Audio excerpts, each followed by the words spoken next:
es una revolución de masa, pero es pacífica.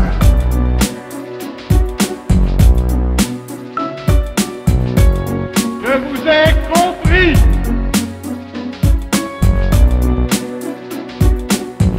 Less than a teaspoon of dry anthrax. Ich bin ein Berliner. A broad-based assault on the forces of Islam. I still have a dream.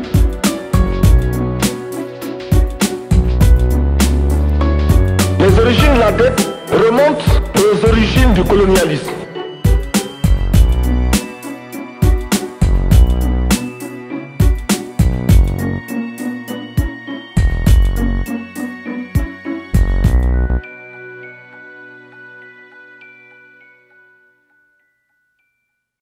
Nous reprenons donc pour cette deuxième partie d'émission sur le thème de la Côte d'Ivoire avec le bombardement de Bouaké en 2004. Bouaké qui est un camp militaire français en Côte d'Ivoire. Il y a eu de nombreux morts, 9 militaires français de mémoire et une cinquantaine de blessés. Est-ce que vous pouvez nous raconter ce qui s'est passé ce jour-là ?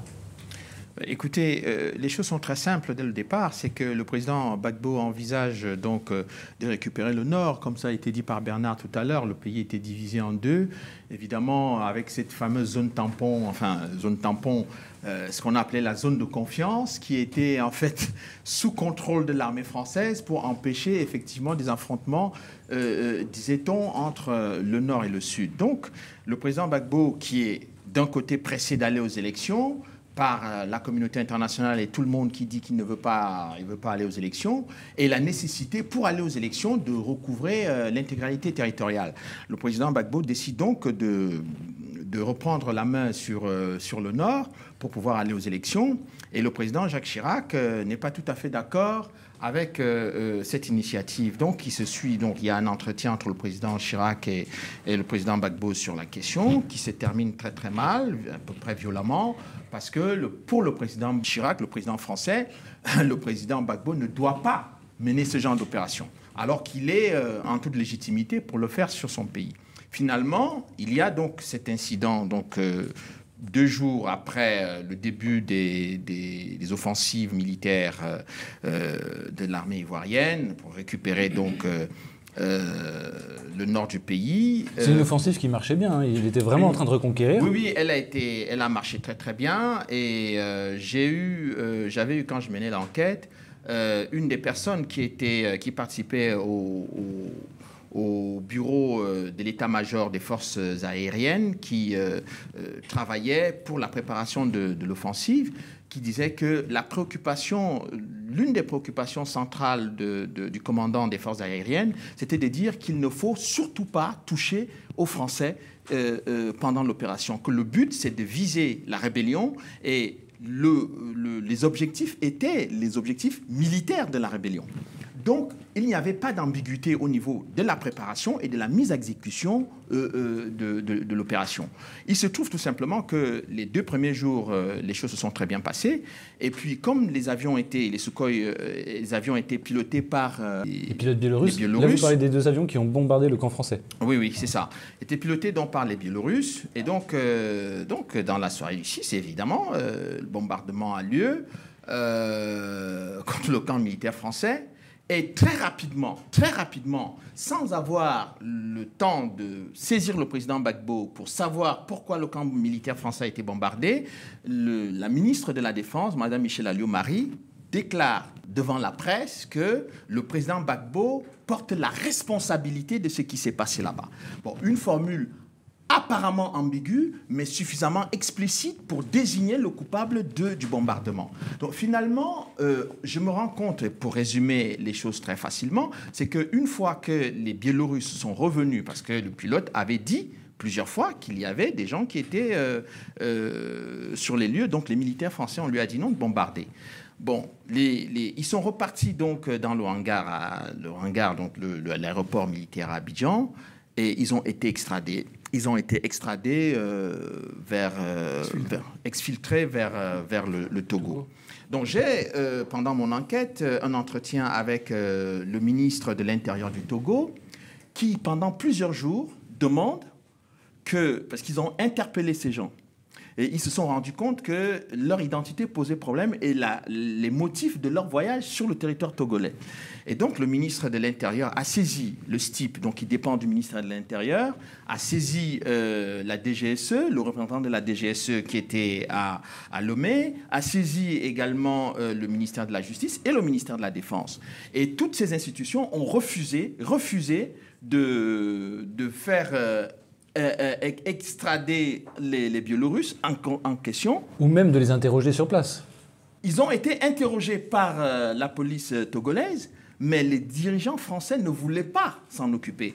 Et l'un des arguments phares qui a été l'argument de défense de Michel Alliot-Marie, ministre de la Défense à l'époque, c'était de dire qu'il n'y avait pas de texte légal permettant de rapatrier ces gens, ce qui est totalement faux, parce qu'il y avait un texte sur le mercenariat qui avait été signé, le décret d'application était sorti d'ailleurs en 2003, le texte Pelcha, qui permettait effectivement de ramener les gens qui étaient mêlés dans des activités de mercenariat, parce que c'est comme ça que cela a été désigné par rapport à ces Biélorusses, les ramener en France pour examiner ce qui s'est passé.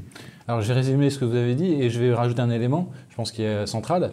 Donc, Gbagbo lance une offensive. 2 jours plus tard, le camp militaire français est bombardé. Oui. La France accuse tout de suite Gbagbo. Le président Gbagbo. Alors que... Sans essayer d'avoir une discussion avec lui pour savoir ce qui s'est passé. Les pilotes biélorusses qui ont été vus décoller d'Abidjan et qui ont bombardé effectivement le camp de Bouaké, pour le moins, leur parcours est peu clair. Et ce qu'il faut préciser, c'est que la première décision de Chirac suite à ce bombardement de Bouaké, c'est de détruire l'aviation ivoirienne qui permettait justement la reconquête du Nord. C'est quand même un élément central. Exactement. Et donc, une fois que cette opération est menée, il va arriver évidemment l'histoire de l'hôtel Ivoire. Mais pour rester sur le bombardement de Bouaké, ce qui est intéressant, et moi qui va attirer mon attention dans cette histoire, c'est de savoir quel est l'intérêt du président Gbagbo de demander à bombarder le camp militaire français lorsque la consigne qui a été donnée, c'est d'éviter un affrontement avec la France. Et cette consigne est donnée depuis que les forces licornes sont à Abidjan. Il y a eu plusieurs incidents qui ont toujours amené le président Gbagbo à éviter d'avoir un affrontement militaire avec la France. Oui, un affrontement militaire avec la France, parce qu'il sait que la Côte d'Ivoire n'a pas les moyens militaires de faire un combat avec la France. Mais en même temps, il sait que la stratégie qui est mise en place avec la rébellion vise quand même à le dégommer du pouvoir. Donc finalement, je discute avec des officiers français quand je leur dis, mais pourquoi vous êtes retrouvés après le bombardement du camp militaire français de Bouaké devant la résidence du président? Ils me disent c'est une erreur topographique. Bon, l'erreur topographique est incompréhensible pour des officiers français qui sont en Côte d'Ivoire depuis de nombreuses années, qui connaissent la géographie de la ville par cœur. Une fois que Michel Alliot-Marie fait cette déclaration publique, eh bien, la juge, Madame Brigitte Reynaud, qui était en charge du dossier, que j'ai rencontrée, qui m'a expliqué comment elle a eu des difficultés à obtenir la déclassification d'un certain nombre de documents. Donc, le rapport de l'ambassadeur de France à l'époque, M. Le Lidec, au moment de cette histoire, on se rend compte que non seulement la France ne veut pas déclassifier ses propres documents, puisque la justice française a été saisie, non pas par les Ivoiriens, mais par les familles des militaires français qui veulent savoir pourquoi ce bombardement a eu lieu, pourquoi les soldats français sont morts. Et pourquoi il n'y a pas eu d'enquête après? Pourquoi il n'y a pas eu d'enquête? Il faut rappeler, pour la circonstance, que pendant 45 jours, les forces françaises, les forces spéciales françaises qui étaient sur place, ont interdit l'accès aux enquêteurs ivoiriens sur le site. Ce qui était tout à fait aberrant, puisque la France a des rapports de coopération judiciaire avec la Côte d'Ivoire signés depuis 1961, et que ces accords de coopération judiciaire ont marché lors de l'assassinat du journaliste français Jean Hélène. La Côte d'Ivoire avait fait une enquête qui était très propre, reconnue par les Français, pas de discussion. Donc on ne comprend pas pourquoi ce qui a marché au moment où le journaliste français a été assassiné ne marche plus avec le bombardement du camp militaire de français de Bouaké.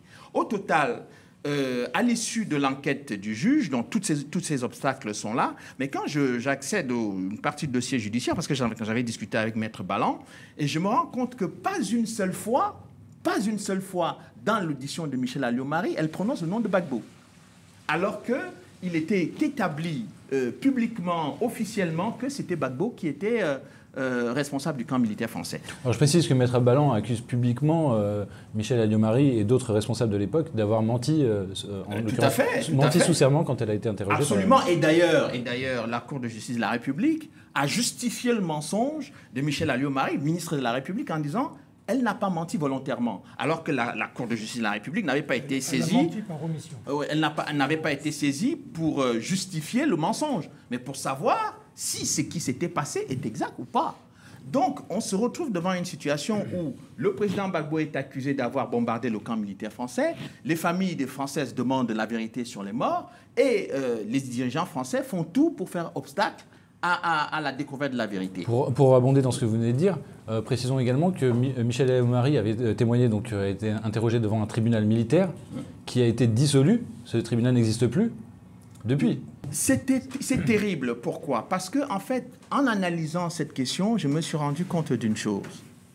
Les Biélorusses, pourquoi la France ne les a pas arrêtés pour les extrader? Parce que les Biélorusses sont ceux qui ont la clé de celui qui a donné l'ordre de bombarder le camp militaire. Et donc, si ces gens venaient à dire que ce n'est pas le président Gbagbo, ils devraient dire qui a donné l'autorisation. Et il me semble que l'autorisation ne serait jamais venue de la Côte d'Ivoire. Et donc, c'est pour cette raison, et pour cette raison uniquement, que l'avocat des militaires français, Maître Ballan, a beaucoup de difficultés depuis plusieurs années à obtenir non seulement de faire entendre M. Dominique de Villepin et puis Mme Michel Alliot-Marie sur les raisons pour lesquelles ils ne disent pas la vérité sur ce qui s'est passé. Et ça, c'est une tragédie aujourd'hui qui est une tragédie française, qui n'est plus une tragédie ivoirienne. C'est quand même 13 ans. Hein. Oui. Donc, je voudrais juste pour finir sur cette histoire-là, dire que ça, c'est un échange que j'ai eu avec la juge. Je pense aujourd'hui, je peux le dire tranquillement. À l'époque, j'ai beaucoup hésité à le dire. Elle m'a dit que les Ivoiriens ont commis une erreur de ne pas vouloir poursuivre la France sur toute cette histoire. Parce que le président Gbagbo, encore une fois de plus, pour ne pas être celui qui est le mal absolu, a évité que la France soit poursuivie sur les événements qui concernent le tel Ivoire où les jeunes Ivoiriens ont été tués par l'armée française. Il y a eu un documentaire de Canal+, il y a eu énormément de témoignages. Moi, j'ai reçu des témoignages à la fois du côté français et du côté ivoirien, mais il y a aussi des experts de l'université de Pretoria, les Sud-Africains, qui avaient fait un rapport mais très accablant contre l'armée française sur le fait qu'ils ont tiré délibérément sur des enfants qui étaient désarmés. Ils n'étaient pas en position de guerre contre l'armée française. Donc, si vous voulez, cette forfaiture qui a été commise par les dirigeants français en Côte d'Ivoire, je persiste à dire que, les Ivoiriens ont eu tort de ne pas demander des comptes de façon légale à la France pour qu'elle réponde de ces responsabilités-là. La deuxième chose, c'est que les dirigeants français ont tort de ne pas vouloir faire la lumière sur cette histoire. Parce qu'à un moment donné, ne pas vouloir faire la lumière sur cette histoire signifie nécessairement entretenir de très mauvais rapports entre la France et l'Afrique pour de longues durées. C'est une forme de complicité avec ces crimes. Oui, bien sûr, Bernard. Tout ce qu'a dit Charles, c'est exactement ce qui est arrivé. Mais pour illustrer et confirmer ce qu'il a dit, moi, je suis le témoin, et peut-être le seul au monde, quelques jours après le bombardement, parce que le jour du bombardement, je suis aux États-Unis pour des raisons privées. J'entends sur CNN que 9 soldats français ont été tués. J'ai une réaction immédiate. Je ne suis pas encore un conseiller de Gbagbo et tout, mais je me dis c'est pas possible que ce soit la Côte d'Ivoire. Et j'appelle un journaliste français qui est un ami de François, et je lui dis attention avant d'écrire, parce qu'un mercenaire, on lui donne 100 pour faire un truc, on lui donne 200, il fait le contraire. Et je rentre à Paris et je file à Abidjan, alors que tout le monde avait quitté Abidjan, soi-disant. Et je passe par Conakry et j'arrive à Abidjan un soir, quelques jours après le bombardement. Et le lendemain, j'ai rendez-vous avec l'adjoint de Poncet, qui est le général Tonnier. Et je lui dis, c'est quoi cette histoire? Il me dit, je peux vous dire, nous, Gbagbo, pour nous, il est pour rien. On est quelques jours après. Hein. Il y est pour rien, mais on n'a rien compris. Quand on savait que les Ivoiriens voulaient reconquérir le Nord, le général Mangou est venu nous voir. Enfin, il n'était pas général à l'époque, il était colonel-major, mais était le chef des opérations terrestres. Et il dit, on va reconquérir le Nord, voilà ceci, cela. Et Tonier me dit, il me montre des cartes d'état-major, il me dit, voilà la position de la France sur la zone de confiance. Et on leur dit, vous passez là, là et là, et on ne vous verra pas. Pas vu, pas pris. Et il dit, le jeudi, le vendredi, il bombarde. Très bien. Le samedi, on apprend qu'on a 9 morts. Avec Poncet, on se réunit tous les deux et on réagit en militaire. Et c'est là qu'il y a la phrase qui change tout. Il me dit, on a pris une décision de militaire, on casse tout ce qui vole, hélicoptères, avions, etc. Et après, on verra. Et il a vu, parce qu'il me dit, dans les 30 minutes, on a reçu un coup de fil de Chirac et de Benteja, et on s'est fait engueuler. Imaginez quelqu'un qui arrive de France. Tous les journaux écrivent « Chirac a cassé les avions ». Chirac n'a jamais demandé à casser les avions en premier. C'est ça le problème. Pourquoi ? Il explique très bien que Chirac a eu le coup de téléphone avec Gbagbo, que Gbagbo m'a raconté plusieurs fois, et dans lequel Gbagbo raccroche en disant à Chirac « Vous ne parlez pas à un président, je suis un président, vous êtes un président, je ne suis pas là pour vous insulter, vous n'avez pas à m'insulter », puis il fait le geste de raccrocher. Donc, il dit, à partir de ce moment-là, Chirac a dû monter dans les tours, et Villepin, à mon avis, qui est le cœur du problème, ils ont dit, on va régler le cas de Gbagbo. Il va bombarder, on va le laisser bombarder, et le samedi, on va le piéger. Et le samedi, il y a les militaires, et ça, c'est les auditions devant le tribunal militaire, devant le procureur, le juge d'instruction, Brigitte Reynaud et les autres. Les militaires disent, les avions passent et repassent 2 fois, et ne visent qu'un bâtiment, le Metz. Et sur ce bâtiment, ils disent, pour la première fois depuis qu'on était dans la caserne, il y avait marqué un panneau, ce bâtiment sera fermé exceptionnellement toute la journée. Pour travaux ou pour entretien ? Il sera marqué, c'est ce qui a marqué dans les auditions. Et il y en a d'autres qui disent, tir très précis, seul bâtiment visé, etc. Et il y en a un qui rajoute, on était très surpris, parce que le colonel d'Estremaux, qui commandait la base, nous avait dit la veille, les Ivoiriens vont bombarder, mais nous, on n'est pas concernés. Nos états-majors ont rencontré l'état-major ivoirien qui leur a garanti qu'on n'aurait aucun problème. Donc pour nous, on voyait passer les avions, pas de souci.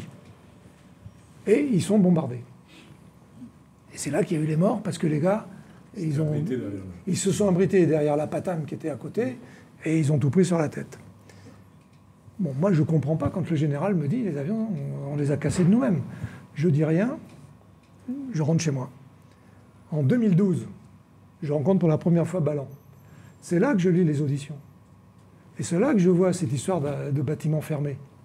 Et dans ma tête, ça fait le tilt. Il bombarde un bâtiment fermé. Chirac appelle Abidjan en disant « Allez chercher Gbagbo, il a attaqué la France ». Mais en cassant les avions en dehors de la chaîne prévue de l'opération, ils envoient les patriotes dans la rue. Et si vous avez 1 million de gars dans la rue, vous pouvez chercher Gbagbo à la résidence. C'était très simple. Et je finis juste avec ça. C'était avant la préparation, je l'ai écrit dans mon livre d'ailleurs, je fais une émission à Télé Sud. Et j'ai un ami d'Abidjan qui m'a dit, j'ai mon demi-frère qui habite Paris, il aimerait bien te rencontrer, etc. Je dis, qu'il vienne me voir. C'était au café de l'université, rue de l'université, ça s'appelle l'université, juste derrière la rue Cognac-Jay. Et je rentre dans le bar après l'émission, je rencontre le demi-frère de mon ami, et il y avait un Européen avec lui. Il me le présente, Olivier, je dis bonjour monsieur. Puis on raconte, et puis je raconte cette histoire de Bouaké. Et le monsieur me dit très calmement, parce que je lui dis, la juge française, elle a été s'approcher du soleil, comme a dit Charles, et Alliot-Marie l'a virée. Et le monsieur me dit tranquillement, mais monsieur Houdin, je crois que vous avez totalement raison, parce que la juge dont vous parlez, c'est mon épouse. Je suis resté, j'avais tapé dans le mille. Voilà l'histoire. Et ça, jusqu'à aujourd'hui, ça va hanter les Français. Et j'ai dans ma sacoche, parce que je vais l'envoyer à quelqu'un, la copie de l'ordonnance de renvoi devant la Cour de justice de la République, qui fait 11 pages, au nom des familles des soldats, et mise par Balland. Et enfin, qui sont défendus par Balland. Et également, on ne le sait pas aussi, mais il ne fait pas beaucoup de bruit dans cette affaire-là, Dupond-Moretti. Ah bon? Oui, c'est un des qu'il avocats, mais c'est bizarre que... Il fait du bruit sur beaucoup de choses, sur celle-là, alors qu'il a un sujet en or. C'est ça, voilà. Et la juge Kéris, donc, a fait le renvoi il y a à peu près quelques mois, 8-10 mois. Et dans l'ordonnance, on reprend tout ce que dit Charles, et elle dit il y a connivence. On ne peut pas dire que c'est eux qui ont bombardé. Elle parle du ministre de la Défense, des Affaires étrangères, parce qu'ils ont été en connivence, les Affaires étrangères, qui étaient Michel Barnier et Villepin. Et elle dit on ne peut pas dire qu'ils ont bombardé, mais on peut dire de façon certaine et définitive qu'ils ont tout fait pour exfiltrer les gars qui pilotaient les avions. Et donc, ils deviennent co-auteurs d'un assassinat. Et s'ils vont à la Cour de justice, c'est entre 5 et 10 ans de prison. C'est très grave. Je veux juste écrit, une chose sur le terrain. Oui. Sur le terrain. On parle de connivence, c'est pour ça que je rebondis sur le mot. Mais sur le terrain, la connivence, c'était pas de la connivence, c'est que quand vous alliez sur les bases, sur les militaires, où il y avait les avions ivoiriens, il y avait l'armée française. Qui était présente.